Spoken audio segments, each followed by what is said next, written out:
What's going on? It's your boy OnAJournee, and we're over here live on Frekan TV. Big shout out to Frekan.com. We're over here with the one and only, the legendary Kervin Andre. Introduce yourself, brother. Bless up. Not legendary yet, but we're on our way. What's up, everybody? My name is Kervin Andre, visual artist, Frekan. Yeah, so, look, I truly believe that you got to speak it into existence. So talking about being legendary is something that starts as a seed and it grows. But we're gonna get right into it. Frekan TV, it's an honor. So thank you for allowing us to do this, and thank you for your time. Frekan to me is an emotion. So I'm gonna start off with this question: what is an emotion to you? What is emotions? Well, you can't put emotion into words. It's big. I mean, you can't really explain that. But I put my emotion on canvases. So I don't talk much because I was blessed enough to be able to put my expression and my emotions on canvases. So this is how that goes for me. But as far as Frekan, you could look at Frekan in all different way. Some people think it's a bad thing, but for me, being Frekan is having some type of standard. You know, it's look, when you grow up in Haiti, you'll do I think that's not Frekan. It's because you don't deal with everybody's crap. You know, you don't put up with just everything. It's almost kind of like rebellious. So all those fit into different emotions and stuff like that. I mean, well, let's touch on that. But according to the standards of society, rebellious is someone that kind of shakes things up. Because if you have a line of 100 people walking and 97 of them are walking in a straight line, and you got 3% that are rebellious, that are kind of like not following the rules given to them, they're a detriment to society. So how does one that's rebellious live in a society that don't like rebellious people? Well, you don't want to be a reckless rebellion. Like, you want to be a rebel with a cause. Like me, I have a message, and my message is not, it's kind of almost against society standards, but you still have to follow the rules of society, because you don't want to be just all over the place and just wrecking, havoc or whatever, and just disturbing everybody. But you got to have a message, and the message got to be positive for the people that need the message. Like, there's a quote that I go by: art should comfort the disturbed and disturb the comfortable. So that's where the rebellious, as far as my art it goes, you know what I mean? So sometimes you gotta shake things up just for the voiceless, because a lot of times they go unheard because society don't want to hear them. Sometimes they're scared to even talk. Exactly. So my role, I feel like, as an artist is to put that out. So if I'm a rebel to society in that term, then I'm pleased to play that role. I mean, with that being said, secrets.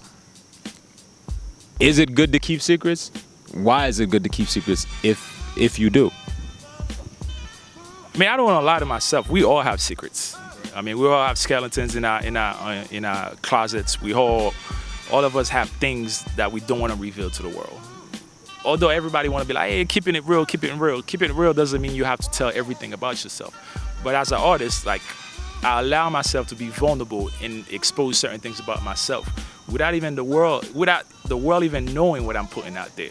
You know what I mean? Yeah, I have secrets. Yeah, it's good to have secrets, because a lot of things you don't want to put in the forefront. Like, a lot of things you say to people will scare them. Right. Even if, for the believers, you look at the Bible, there's a lot of secrecy in it. You know what I mean? So yeah, it's necessary though. You don't want to be too vulnerable to the world. You brought me back to a conversation that I was having with Gorneg. Big shout out to Gorneg, Gorneg.com. Gorneg was telling me, when he looks at a picture of you and I, he said we look very intimidating. Do you use your intimidating look in your image, and how does having an intimidating look benefit you? That's weird. I never looked at myself like that though. Like, I know. I don't know. Y'all think I'm I don't think I am though. Like I'm always smiling though. You know what I mean? So. Shoot a picture of me and Kerv when we posing. I know. Nah, but I do have a mysterious thing about me. You know what I mean? Like I don't allow. Not everybody's allowed in my space. So that might be one of those things that people see. But I'm very welcoming. If anybody could come around, but you get at your own risk. So that's where again I could use the term Frekan. I treat people the way they treat me. The way you handle me, you will get the same thing. You bring love, you get love back. So I don't know. I mean, I'm not just gonna walk around smiling and just be like, you know what I mean? Like I'm a man, so you gotta treat me as that. You've been doing this for about 4 years, full time, 4 or 5 years. How has it been for you? And what advice would you give an individual that's trying to take a similar path to you? Yeah, it's been a very humbling experience. It gets overwhelming at times, but I'm blessed to have really great people around me. My family, they've been amazing supporting me. I have some close friends that have been really, including you since we met, that have been supporting me and believe in my dream. Those are the reason why I'm still in this. There's good time, there's bad time, there's time that I want to give up and just don't want to do it anymore. But I see the bigger picture. You know what I mean? It's hard work. My legacy, my kids, the reason I'm doing it. You know what I mean? There's a story that needs to be told. I don't remember the quote perfectly, but I'm going to try to say it. It's like, when the lion doesn't have a storyteller, then the hunter have the best part of the story. And I feel my people doesn't have a storyteller. And this is why I create and paint about the things that I paint. We need to tell our story. Like for a long time, we letting other people tell our story. Till this day, you could go to a crowd and ask, people don't even know Haiti is the first black independent country. Let's talk about that. People don't know, like, we defeated the Napoleon army. Why? Because nobody's telling the story the way it's supposed to be told. So it's my job. You actually have an aspect right there in your portrait. If you pay attention to it, it's the Declaration of Independence, and he's presenting it to the French army, right? Well, that's the Constitution. Toussaint wasn't privileged enough to witness the independence because he died before the final war. So that was him sending a letter to Napoleon Bonaparte and saying, we are a free country and I have my constitution and this is what we will obey by. You're facing free black men. So you have a black man in the 1800s standing in front of a white man and say, we are free. So Toussaint, you're saying Toussaint did not live to see this day. He didn't live to see the National Declaration, which is... Stalin was the one that actually he lived it. Right. Now that what that says to me is that time frames, we all have a responsibility in different time frames. Meaning Toussaint was there in the initial strategy being implemented to gain our independence, but he didn't live to see it. What I'm saying, that's the journey. Right. People, we pay attention to what we want to do and what's going to happen. When things doesn't happen, we get, just like I just said, like I get discouraged a lot of time, blah, blah, blah. But we don't see the bigger picture. But a lot of time, it's through the journey we grow, when we gain knowledge and we do the things we need to do. He wasn't even the original founder. When you look at this picture, right, the person that actually started this whole thing was the Maroons. This guy, Bootman, was a Jamaican-born slave. He the one that started this whole revolution. The Maroons, like, they used to escape and go to the mountains and free their own people. And, that's how the revolution started, before Toussaint even got involved. They call him Louverture because he was the opening of the whole thing. Like, he was born a free man. I mean, he was born a slave, but he was a house Negro. But he thought himself, but yet he didn't fall for that, typical house Negro, well, I don't want to deal with it. He stepped up when he felt the need that, it was time to change things, and he did just that. I mean, that brings me back. That brings me to our current place and and our current status as a people, whether it's black, whether it's Caribbean descent, looking at our status then and looking at the results of the rebel, what's our status now? And what do you think, in your eyes, a good solution is as somebody that's in tune with our past?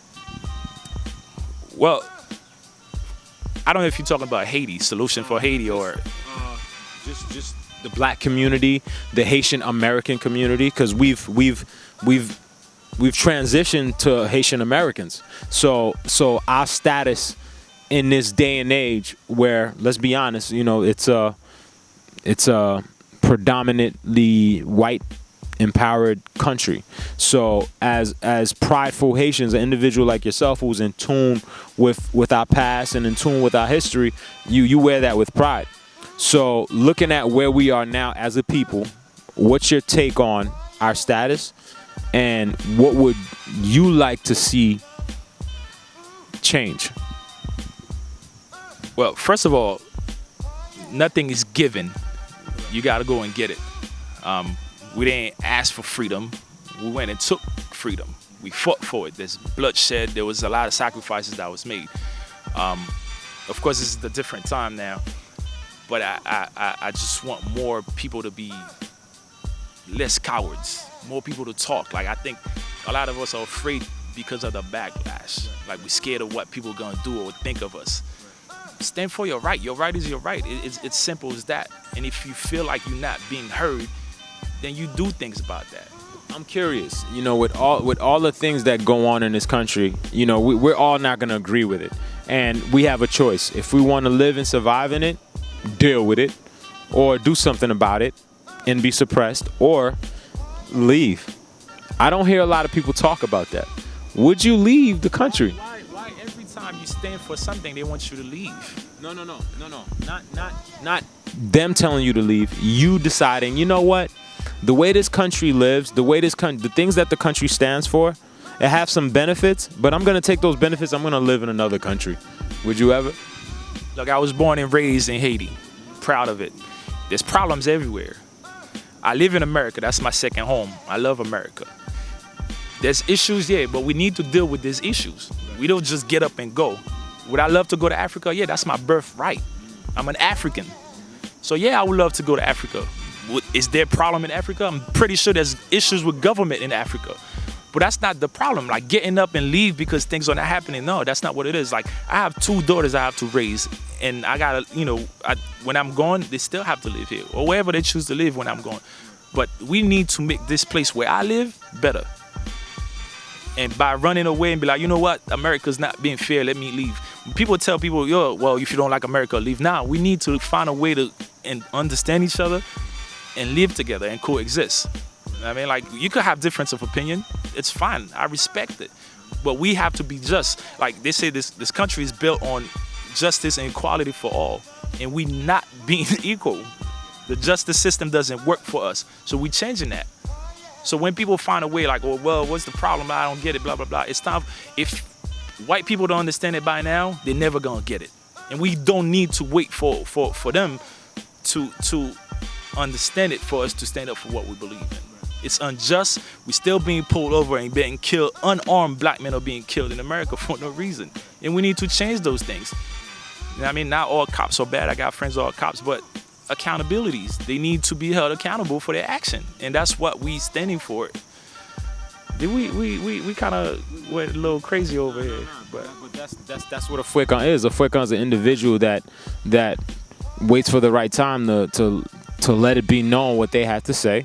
They're mysterious. They're knowledgeable. That's what a Frekan is. That's what makes a Frekan. And I believe that's why the brand admires you, admires your work. But let's talk about Kervin Andre. I had a question for you. And what are the dimensions that make Kervin Andre? What are the components, the ingredients? I'm gonna answer that. It's infinite. Infinite. Infinite. Are you saying that we are unlimited individuals? Every day there's different components. There's different things that makes you. You learn, you grow, and then you never. Anything that stops growing is dead.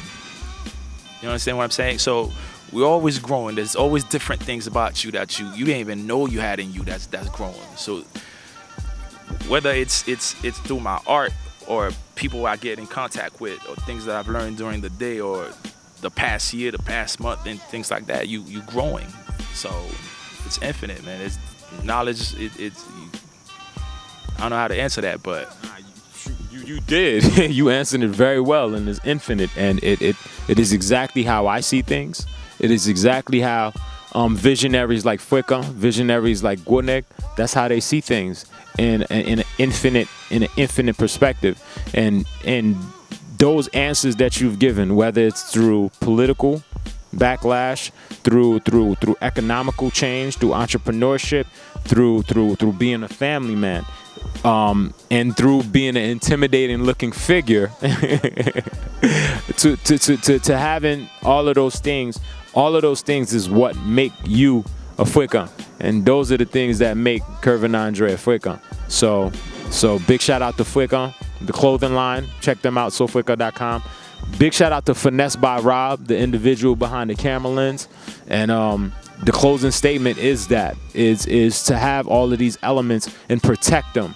Protect your light, to not allow individuals to come into your sphere of influence and take your light from you.